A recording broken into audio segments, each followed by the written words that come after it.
아침 묵상 하나님 장 시작하도록 하겠습니다. 먼저 기도드리시겠습니다. 하나님, 홍수 속에 마실 물이 없는 것처럼 정보가다의 세상 가운데 먹어서 탈나지 않을 수 있는 생명의 생수를 간구합니다.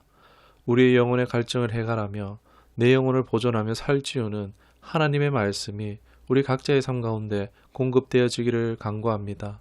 성령 하나님, 우리를 이끌어 주시옵소서. 내 가란 마음 시원하게 하시고 내 영이 족하여 평안함을 누리게 하여 주시옵소서. 그렇게 하실 줄 믿사옵고 우리 구주 예수 그리스도 이름으로 기도드리옵나이다. 아멘. 오늘 함께 하실 말씀은 열왕기상 18장 36절 37절 말씀 보도록 하겠습니다. 저녁 소재 들을 때 이르러 선지자 엘리야가 나가서 말하되 아브라함과 이삭과 이스라엘의 하나님 여호와여, 주께서 이스라엘 중에서 하나님이신 것과 내가 주의 종인 것과 내가 주의 말씀대로 이 모든 일을 행한 것을 오늘 알게 하옵소서. 여호와여, 내게 응답하소서. 내게 응답하소서. 이 백성에게 주 여호와는 하나님이신 것과 주는 그들의 마음을 되돌이키심을 알게 하옵소서. 아멘. 아멘. 오늘 말씀의 제목은 세상을 압도하는 하나님의 사람이란 제목으로 말씀 나누도록 하겠습니다. 기근 3년째에 하나님은 엘리야를 통해 아합에게 나아가도록 하십니다. 사마리아에 이제 비를 주시기 위함입니다. 그러나 기억할 것은 이 비는요, 때가 되어서 하나님의 자비로 허락되어 주시는 것이지 문제가 해결되었거나 뭔가 잘해서 응답받는 것은 결코 아닙니다. 하나님의 긍휼로 비를 주시려 하는 것입니다. 하나님께서는요, 이미 피할 길을 준비하고 계십니다. 우리의 어떠함 상관없이 말입니다. 우리의 믿음이 합격이든 불합격이든 때를 따라 돕는 은혜를 베푸시는 이 자비로운 하나님을 우리가 믿고 신뢰하며 나가길 원합니다. 악한 왕 아합은요, 이러한 사실은 전혀 모르죠. 그래서 이 기근 속에서 물의 근원을 찾아 나섭니다. 오, 왕다운 행보를 보이는가 착각할 수 있는데 이는 백성들을 위해서가 아닙니다. 5절에 보면 자기들의 가축이 죽을까봐 그럽니다. 물의 근원을 찾도록 오바다라는 자를 보내고 자신도 찾아 나선 것입니다. 여러분, 아합은 백성들에 대한 안중이 없습니다. 가축 취급도 안 하는 매우 이기적이고 매정하고 악한 왕임을요 발견할 수 있습니다. 아무튼 이 오베아다를 중재로 엘리야는 아방을 만납니다. 아무래도 직접 나가기에는 위험 부담이 크죠. 이 중재로 만난 아합의 첫 한마디가 실로 뻔뻔하게 그지가 없는데, 이 이스라엘을 괴롭게 하는 당사자임에도 엘리야를 향해서 이 기근의 원행과 질책을 돌리는 것을 볼 수 있습니다. 엘리야는 당신과 아버지 바알 숭배 때문이라고 응수합니다. 이 열왕기상 18장에서 주목되는 게 뭐냐면은 엘리야와 이 역대급 악한 왕인 아합의 대립 구조를 보여준다는 것입니다. 이 18장은요 아주 흥미진진하고 재미있는 내용이라 볼 수 있겠습니다. 이 아합 왕이 엘리야와 직접 대립하는 것은 아니지만 엘리야 한 사람과 아합이 열심히 섬기는 바알, 이 바알의 선지자들과 아세라 선지자들 850명과 누가 참 하나님이신가에 대한 대결이 펼쳐집니다. 사실 아합 왕은 엘리야의 제안을 받아들이지 않을 수 있었습니다.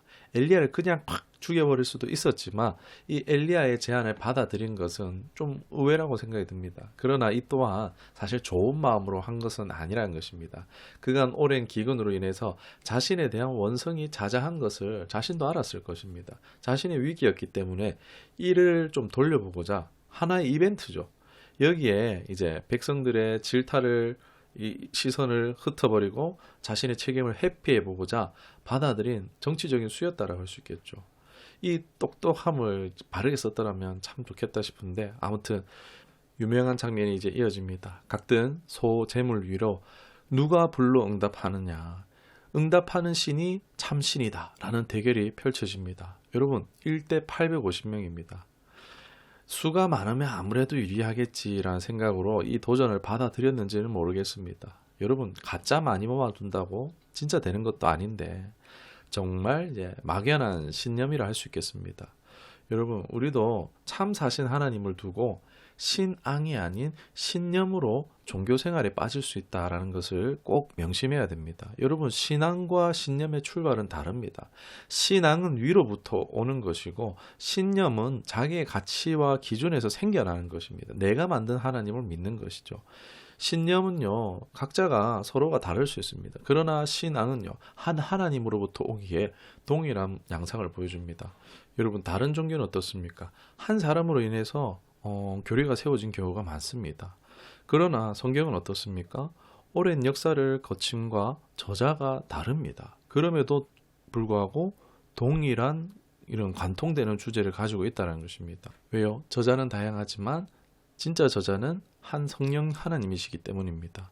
이건 성경의 독보적인 위대함이라고 할 수 있겠습니다. 이어 이제 바알의 선지자들은 불이 안 내려오니까 자해라는 극단적인 방법도 동원하지만 실패하고 맙니다. 여러분, 자해를 왜 했겠습니까? 바알이 파리신 피를 좋아하니까 피를 좋아하니까 우리 피를 보여주자 하고 추측하고 해보는 거죠. 여러분, 이게 신념입니다. 여러분, 기독교는요, 신념의 종교가 아니라는 것입니다. 이렇게 하면 되겠지 하는 종교가 아니라는 거예요. 참 신앙할 수 있는 우리가 될 수 있기를 간절히 축원합니다. 이제 엘리야의 차례입니다. 물까지 제물에 제단에 세 차례 부었지만 하나님의 주권과 영광을 구하며 이렇게 간절히 기도했을 때 하나님의 응답으로 불이 내려 심지어 그 밑에 도랑에 물까지 자릅니다. 이에 이를 구경거리로 삼았던 백성들이 와, 하나님이 참 하나님이시다 라는 것을 인정하게 됩니다. 이로 인해서 사실 인간적으로 볼 때에 아합이 폐위되는 게 옳지 않은가 싶은데 새로운 왕을 세우는 것이 좋지 않은가 싶은데 하나님 뜻은 그건 아니었던 것 같아요. 대신 아합 왕의 강력한 지지 세력이었던 이들을 제거합니다. 늘 언제나 거짓 선지자들은 이런 죽음을 면치 못합니다. 바알과 아세라의 선지자들, 이 가짜 선지자로 밝혀지고 기손 시내에서 그들을 처형케 됩니다. 하나님께서는 아합 왕에게 사실 여전히 돌이킬 수 있는 기회를 주고 있는 것입니다. 바알 숭배는 아합의 통치 대부분의 공들인 부분으로 무너진 거죠. 이는요, 돌이킬 수 있는 기회가 된 겁니다. 그러나 그 뒤로 또 엘리야의 기도로 비가 내리는 기적을 경험함에도 불구하고 아합은요, 기적을 보며 감명을 받았을지는 모르지만 돌이키지 않는 모습을 보여줍니다. 엘리야는요, 최선을 다했습니다. 죽음을 무릅쓰고 나아갔습니다. 싸웠습니다. 누가 참 하나님이냐 밝혀냈습니다. 엘리야 잘했습니다. 정말 박수를 돌려주고 싶습니다. 하나님이 참신인 것은요, 명명백백해졌습니다. 그러나 문제는 여전히 돌이켜 하나님을 섬기지 않는 것입니다. 왜 그럴까요, 여러분? 참된 진실을 몰라서나 은혜에 대한 경험이 없어서가 아니라는 것입니다. 그 이유를 한번 생각해 봤으면 좋겠습니다. 여러분, 교회 안에도 이런 일이 있습니다. 은혜를 맛보고 기적을 경험하고도 하나님을 제대로 믿지 못하는 일들이 있습니다. 왜 그렇습니까? 이는 사람의 타고난 죄성과 관련이 있다는 것입니다. 다양하고 복잡하기 때문에 아합의 경험을 한번 생각해 보겠습니다.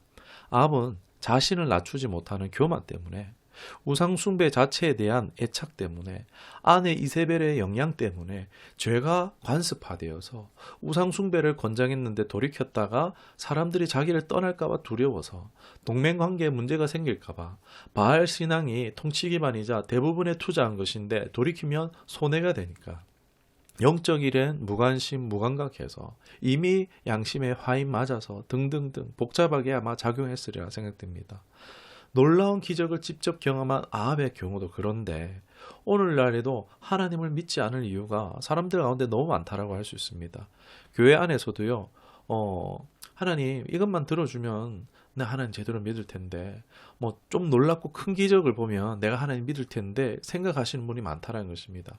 아까도 말했지만 믿음은요, 나에게 나오는 것이 아니라 하늘로부터 오는 것입니다. 그러나 그것을 거절하거나 내 생각만 주장하고 있을 때에 믿음을 거절할 수가 있다는 것입니다. 받아들이지 않을 수 있다는 것입니다. 마태복음 16장 4절에도 이런 말씀이 있죠. 악하고 음란한 세대가 표적을 구하나 요나의 표적 밖에는 보여줄 표적이 없느니라 하시고 그들이 떠나가시니라. 부활 사건을 말하는 거죠. 보여줄 표적이 없다라고 말하고 있습니다. 왜요? 누가복음 16장 31절에 이르되 모세와 선지자들에게 듣지 아니하면 비록 죽은 자 가운데 살아난 자가 있을지라도 권함을 받지 아니하리라 하였다 하시니라. 지금 이 이야기는요, 지옥에 간 부자가 죽은 나사로를 자기 5 형제가 제발 이곳에 오지 않게 해달라고 그런 간구에 대한 응답이라고 할 수 있습니다.